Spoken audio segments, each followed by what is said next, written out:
దూర్వాస కథిత కార్తీక ద్వాదశి వ్రతం. దూర్వాసుడు ఇంకనూ ఇట్లు చెప్పెను. మునిశ్రేష్ఠుడగు అగస్త్యుడు పుష్కర్మను తీర్థమున కరిగి కార్తీక మాసాన మరలా భద్రాసుని మందిరాన్ని కరుదించెను. అట్లు వచ్చిన మునిని చూసి మిక్కిలి ధర్మబుద్ధి గల రాజు అర్ఘ్యం పాద్యం మొదలగు వానితో పూజించి ఆసనం గ్రహించిన వాడు నిష్ఠతో కూడిన వ్రతముడు కలవాడు గతంతో సంతోషంతో ఇట్లనెను. పూజ్యుడా ఋషిసత్తమ, నీవు మునుపు ఆశ్వయుజ మాసాన ద్వాదశి వ్రత విధానం చెప్పావు. ఇప్పుడు కార్తీక మాసాన ఆ వ్రతం పుణ్యమట్టిదో నాకు తెలుపుము. అందుకు అగస్త్యుడు, రాజా మహాబాహో విను. కార్తీక మాస ద్వాదశి నాడు విధిపూర్వకంగా ఉపవాసం ఉంటే కలుగు ఫలం చెబుతాను. మునుపటి పద్ధతి ప్రకారమే సంకల్పం చేసి స్నానం చేయాలి. నిర్మలుడు నారాయణదేవుని అర్చించాలి. ఓం నమ సహస్ర శిరసే అని భుజాలను, నమో విశ్వరూపిణి అని కంఠాన్ని, నమో జ్ఞానప్రస్త్రాయ అని అస్త్రాలను, నమ శ్రీవత్సాయ అని రొమ్మును, నమో జగద్రశిష్ణవే అని ఉదరాన్ని, నమో దివ్యమూర్తయ్య అని నడుమును, నమ సహస్రపాదాయ అని పాదాలను పూజించాలి. ఇట్లు వివేకవంతుడు అనులోమ విధానంగా దేవేశుని పూజించి ఓం నమో దామోదరాయ అని హరి సర్వాంగాలను అర్చించాలి.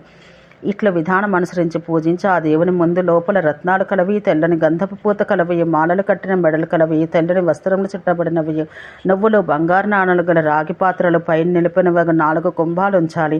ఇట్లా 4 సముద్రాలు కూర్చినట్లగును. వాని మధ్య మునుపటి పద్ధతి ప్రకారం యోగీశ్వరుడు యోగ నిద్రలో ఉన్నవాడు పీతాంబరం దాల్చిన వాడకు హరిని బంగారు ప్రతిమ రూపంతో నిలపాలి. ఆ దేవుని కూడా ఇట్లే పూజించి ఆ రాత్రి అక్కడ జాగారం చేయాలి. యోగీశ్వరుడు హరిని గురించి విష్ణుమాయమైన యజ్ఞమును ఆచరించాలి. పెక్కండు రాజులు తీర్చిన 16 ఆరలు గల చక్రాన్ని హరి నుంచి తెల్లవారిన పిదప బ్రాహ్మణునికి దానం మొసగాలి. 4 సాగరములను 4 బ్రాహ్మణులకు యోగీశ్వరుడు హరిని 5వ బ్రాహ్మణునికి నిష్ఠతో శుచి ఒసగాలి. గొప్ప వేద విద్వాంసునికిస్తే సమమైన ఫలము, వేదమును సంపూర్ణంగా ఎరిగిన వానికిస్తే 2 రెట్ల ఫలం, పాంచరాత్రాగమున ఆచార్యుడైన వానికిస్తే 1000 రెట్ల ఫలం కలుగును. మంత్రాలతో రహస్యములతో వేదం నెరిగిన వానికిస్తే 1,000,000 రెట్ల ఫలితం వచ్చును. గురువుండగా ఇతరును ఆశ్రయించి పూజించిన వాడు పాడుబుద్ధి కలవాడగను. ఇట్టి వానికిచ్చిన దానం ఫలం లేనిదగను. వాడు చెడుగతి నందును. చదువు లేని వారైనా కలవాడైనా గురువే జనార్దనుడు. సరియగు దారి అందున్నవాడైనా లేనివాడైనా గురువే పరమగతి. ఒక గురువును పొంది మోహం వల్ల అతని యొద్ద భేదబుద్ధి పొందు పురుషాధమును 1,000,000 జన్మల నరకమును యాతనలు అనుభవించును.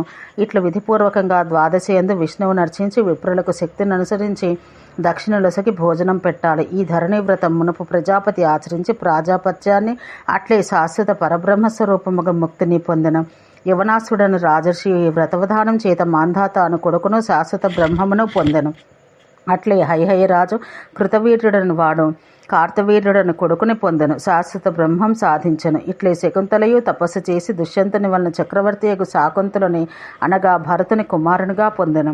ఇట్లే పురాణ ప్రసిద్ధులు వేద ప్రసిద్ధులకు చక్రవర్తులు ఈ విధానంతో ఉత్తమముగా చక్రవర్తిత్వం పొందారు. మునుపు పాతాలను కూరుకున్న భూదేవి ఈ వ్రతం ఆచరించింది. అందువల్ల దీనికి ధరణి వ్రతం అని ఉత్తమ నామం కలిగింది.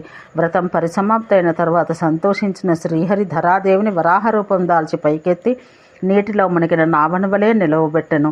నేను నీకు ప్రీతితో కొనియాడు చెప్పిన ఈ ధరణి వ్రతాన్ని భక్తితో వినవాడు, శ్రద్ధతో ఆచరించేవాడు పాపములన్నింటి నుండి విడుదల పొందిన విష్ణు సాయుధ్యం పొందును.